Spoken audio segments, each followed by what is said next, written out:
கடந்த 2004ஆம் ஆண்டு நடிகை சௌந்தர்யா அவர்கள் வந்துட்டு இறந்த விஷயத்த வந்து நம்ம கேள்விப்பட்டோம். ஒரு ஹெலிகாப்டர் விபத்தில் இறந்துட்டாங்க அப்படின்ட்டு.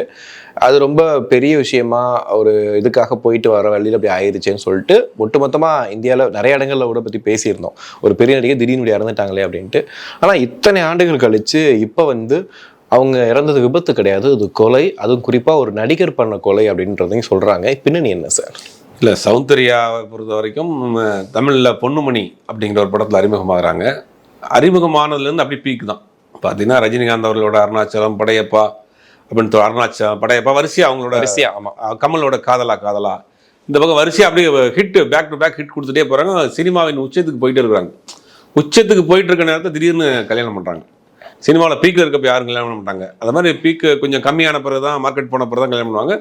இவங்க பீக்கில் இருக்கப்போ கல்யாணம் பண்ணுறாங்க. இவங்க பேசிக்காக வந்து கர்நாடகத்தை சேர்ந்தவங்க, கர்நாடக மாநிலத்தை சேர்ந்தவங்க, கோலார் அந்த பகுதியை சேர்ந்தவங்க தான். இவங்க அப்பா ஒரு பேசிக்காக ஒரு ப்ரொடியூசர், படம் பண்ணுறாரு, டைரக்ட் பண்ணுறாரு, ரைட்ரு, அந்த மாதிரியான சினிமா பேக்ரவுண்ட் தான். ஓகே.